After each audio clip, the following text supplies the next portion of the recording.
সালাম and welcome back to another video. তো আজকে কথা বলবো ফুল পিসি ও এডওয়ার্ড বলে সিনেমাটার ট্রেলারটাকে নিয়ে। তো এই সিনেমায় পার্টিকুলারলি আমার খুবই পছন্দের পরিচালক এই সিনেমার তাদের কাজ আসতে চলেছে এবং সত্যি কথা বলতে উইন্ডোজ তাদের কাজের একটা স্টাইলাইজেশন, সেটা আমি বরাবর ফ্যান। মানে তাদের কাজের মধ্যে কি কি গল্প তারা মানুষের কাছে ডেলিভার করতে চলেছে, সেটা একটা মানে ছোট থেকে বড় যে কোনো রকমের গল্প হোক, যে কোনো রকমের স্কেল হোক, এবং তাদের প্রত্যেকটা কাজের ধরন এবং সেগুলো কাইন্ড অফ মানে অডিয়েন্সকে যেভাবে এন্টারটেন করতে পারে তারা।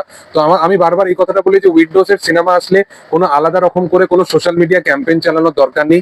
উইন্ডোজের একটা আলাদা রকমের একটা অডিয়েন্স আছে, তাদের ভালো সিনেমা এলে অডিয়েন্স বড় পর্দায় দেখতে যাবে। সেটা আমার বয়স হোক, সেটা বহুরূপী হোক, সেটা রক্তবীজ হতে পারে, বা ফুল পিসি ও এডওয়ার্ডের মতো সিনেমা হতে পারে, বা আগামী দিনে দুর্গাপুজোর সময় আবার বহুরূপী পার্ট 2 আসবে। দেখো এই সিনেমায় অনেক বড় বড় স্টার কাস্ট এই সিনেমায় আছে।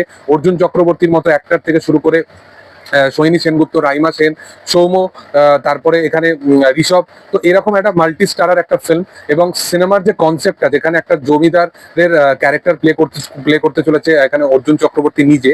সেই জমিদারের যেটা সমাজের বা সামাজিক মাধ্যমে তার যে একটা পরিচিতি, সেটা একটা অন্যরকম। বাট তার ফ্যামিলিগত দিক থেকে তার ফ্যামিলির প্রত্যেকটা যে মেম্বার, তাদের কাছে তার পরিচিতি একদমই একটা অ্যান্টি হিসাবে। তো সেখানে সেই চরিত্রটার একটা কাইন্ড অফ এমন কিছু ইনসিডেন্ট ঘটছে সেই চরিত্রটার সাথে, যেটার দরুন সাসপেক্ট এখানে 6-7 জন থাকছে, এবং সেই সাসপেক্টের মানে পুরো থ্রু আউট ইনভেস্টিগেশনটা করতে আসছে রজতাভ দত্ত। তো একটা ইন্টারেস্টিং একটা দুর্দান্ত কাজ, এবং সোহিনী সেনগুপ্তর মতো একটা চরিত্র, সে একটা ইম্পর্টেন্ট ক্যারেক্টার সে প্লে করবে। তো বিশাল একটা দুর্দান্ত কাজ এবং এন্টারটেনিং একটা কাজ হতে চলেছে। আমি প্রথমত এর যে যখন টিজারটা দেখেছিলাম, সেখানে যে স্কেলটা তারা বিল্ড আপ করেছিল, সেখানে তারা যে কাইন্ড অফ সিনেমাটোগ্রাফি এই পুরো জিনিসটাকে দেখিয়েছিল, সেখানে আমি বুঝতে পারিনি যে অ্যাকচুয়াল গল্পটা কি ডেলিভার করতে চলেছে। বাট এই গল্পটা মানে এমন ভাবে তারা ডেলিভার করেছে, যেখানে আপকামিং দিনে তারা একটা ফ্র্যাঞ্চাইজ ভ্যালু অ্যাড করতে পারে যদি অডিয়েন্স এই সিনেমাটাকে পছন্দ করে। সিনেমার গান, সিনেমার ব্যাকগ্রাউন্ড স্কোর, সিনেমার টিজার এবং সিনেমার যেরকম ক্যামেরা ওয়ার্ক, প্রত্যেকটা খুবই প্রিমিয়াম লেভেলের লাগছে। তো আমার মনে হয় যে পার্টিকুলার এই ছবিটা একটা দুর্দান্ত কাজ আসতে চলেছে উইন্ডোজের তরফ থেকে আবারও। তো দেখার যে কাজটা কেমন হয়। তবে তোমাদের কি বক্তব্য অবশ্যই সেটা কমেন্টে জানাতে পারো। এরপরে যেটা নিয়ে কথা বলবো সেটা হচ্ছে যে লোকেশ এবং ওয়ামিকা গাব্বি অভিনীত তাদের আপকামিং কাজ ডিসি। লোকেশ তার মানে পরিচালনার জন্য সবসময় সে একটা চর্চার মধ্যে থাকে, কারণ আমার খুবই পছন্দের একজন পরিচালক সে। বাট তার যে নতুন কাজ ডিসি, এই কাজটা নিয়ে আমি দেখো এক্সপেকটেশন বেশি রাখিনি। বাট লোকেশ তার ভিজুয়াল এবং তার kind of choice of scripting, সেটা আমার মনে হয় না যে কখনো খারাপ হতে পারে, কারণ সিনেমা কখনো লোকেশ কানাগরাজের মতো মানুষকে ধোকাধারি দেবে না। এবং যদি আমি কথা বলি এই সিনেমার পুরো থ্রু আউট কনসেপ্টটা নিয়ে, দেখো সিনেমাটা স্টোরি লাইন ওয়াইজ খুব ইম্প্যাক্টফুল মনে হচ্ছে, যেখানে একটা গ্যাংস্টার মানে একজন এভিল পার্সন, সে একজন ভালো সোলের সাথে মিট করছে, এবং একজন ভালো পার্সন যে একজন এভিলে কনভার্ট হচ্ছে। তো এই থ্রু আউট দুজনের মধ্যে যে দুজনের ক্যারেক্টারটাকে যেভাবে রেপ্লিকেট করা হচ্ছে, যেখানে লোকেশ একজন গ্যাংস্টার এবং এখানে ওয়ামিকা যে একজন প্রস্টিটিউট হিসাবে সে কাজ করে, এবং তার কলকাতা থেকে সে বিলং করে, এবং তাকে যখন লোকেশ সেই জায়গা থেকে রিকভার করছে, সে নিজের ফ্যামিলির কাছে বা প্যারেন্টসের কাছে যেতেও চায় না। এর পিছনে একটা ব্যাকগ্রাউন্ড থাকতে চলেছে, ক্যারেক্টারগুলোর একটা ব্যাক স্টোরি থাকতে চলেছে। তো যেটা দেখে বাট ক্যারেক্টার এস্টাবলিশমেন্ট দুর্দান্ত লাগছে দেখে থ্রু আউট টিজারটার মধ্যে। এবং এই ট্রেলারটার মধ্যে যেরকম ভাবে তারা এক একটা জিনিসকে দেখিয়েছে, মানে পুরো বিল্ড আপ যদি দেখো, মানে ডার্ক জোনটাকে যেভাবে তারা পুরো থ্রু আউট ট্রেলারের মধ্যে রেপ্লিকেট করেছে, যেটা একদম ফার্স্ট সিনে একটা কার সিকোয়েন্স আছে, যেখানে একদম হোয়াইট শটের মধ্যে একটা কার দাঁড়িয়ে আছে, এবং আমরা ব্যাকগ্রাউন্ডে দেখতে পাচ্ছি আরেকটা কার আসছে, এবং সেখানে একটা ইনসিডেন্ট ঘটছে। তারপর ব্রুটালিটি বিশাল ভাবে, ব্লাডপাত প্রচুর লেভেলে আছে। তো এই ট্রেলারটা একটা দুর্দান্ত মানে ম্যাসিভ লেভেলের ট্রেলার, এবং অনিরুদ্ধের ব্যাকগ্রাউন্ড করে মানে ব্যাপক লাগছে ট্রেলারটা দেখতে। তো আমি ওয়েট করছি এই কাজটা নিয়ে। এবং তোমরা কতটা এক্সাইটেড আছো লোকেশ কানাগরাজকে এরকম হার্ডকোর অ্যাক্টিং করতে দেখতে, সেটা অবশ্যই তোমরা কমেন্টে জানাতে।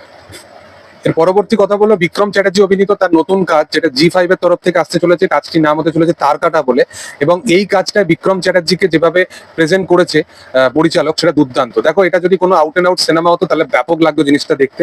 বাট বিক্রম চ্যাটার্জি, আমি বারবার বলেছি যে তার মধ্যে পুরোপুরি পোটেনশিয়াল আছে আপকামিং দিনে একটা স্ট্যাবলিশ সুপারস্টার হওয়ার। মানে সে বারংবার আমাদেরকে প্রমাণিত করেছে, সেটা যে রকমের কাজ হোক। মানে এই অভিনেতা শেষ পাতার মতো একজন মানে একটা হার্ডকোর একটা মানে আউট এন্ড আউট একদম কমার্শিয়াল থেকে একদম হাটকে একটা কাজ, সেই কাজ ডেলিভার করতে পারে। এবং এই অ্যাক্টর যে পারিয়ার মতো একটা কাজ ডেলিভার করতে পারে, যেটা সোশ্যাল মেসেজ যে ভরপুর, এবং সে একটা এরকম তার কাটার মতো কাজ ডেভেলপ করতে পারে। তো বিক্রম চ্যাটার্জি একজন বিশাল বড় ভার্সেটাইল একজন অ্যাক্টর, এবং বাংলায় তার মতো অভিনেতা খুব কমই আছে। তো আমার মনে হয় যে এই কাজটা যেভাবে তাকে প্রেজেন্ট করা হয়েছে, যে সে একটা টাইমে একজন ইন্সপেক্টর ছিল, এখন একজন মানে পুরো মানে তার তার কেটে গেছে এবং সে একজন ডিটেকটিভে পরিণত হয়েছে, এবং অ্যাকশন গুলোকে খুব র ভাবে দেখিয়েছে, ক্যারেক্টারটাও বিশাল র একটা চরিত্র। তো আমি বিশাল এক্সাইটেড আছি বিক্রম চ্যাটার্জিকে এই রূপে দেখার জন্য। তোমাদের কি বক্তব্য এই ক্যারেক্টার নিয়ে এবং এই কাজটা নিয়ে, তোমরা কতটা এক্সাইটেড সেটা কমেন্টে জানাতে পারো। এর পরবর্তী যে আপডেটটা নিয়ে কথা বলবো সেটা হচ্ছে দেশু 7 নিয়ে। তো দেশু 7 এর একটা ফাইনাল স্কেডিউল, কিছু একটা মোটামুটি শুটিং তারা প্যাচ ওয়ার্ক কিছু একটা করছে, যেখানে আমরা শুটিং বলে দেবকে একটা স্টোরি ছাড়তে দেখি, যেখানে অনির্বাণ ভট্টাচার্যকে তাকে একটা লুকে দেখা যাচ্ছে, যেখানে সম্ভবত সে একজন পলিটিশিয়ানের চরিত্র প্লে করতে চলেছে। এবার বোঝা মুশকিল এখনো টিল নাও যে সে তার ক্যারেক্টারটা কি হতে চলেছে, বাট আবার আজকেও একটা আপডেট এসেছে যে এখনো পর্যন্ত টিল নাও এই সিনেমার রেকির কাজ কিন্তু চলছে। তো আমি বিশাল এক্সাইটেড আছি দেশু 7 নিয়ে। দেব শুভশ্রী তাদের সিনেমা দুর্গাপুজোর সময় রিলিজ, অনির্বাণের মতো ভিলেন, তো একটা বড় স্কেলের একটা কাজ আসতে চলেছে। তো দেখার যে সেটা আপকামিং দিনে কি হয়। তবে তোমাদের কি বক্তব্য এই বিষয়ের উপর, তোমরা কতটা এক্সাইটেড এই কাজ নিয়ে সেটা কমেন্টে জানিও। ভিডিও ভালো লাগলে অবশ্যই লাইক শেয়ার সাবস্ক্রাইব করে দিও এবং পাশে থাকা বেল আইকনটা অবশ্যই প্রেস করে দিও। Thank you all, by.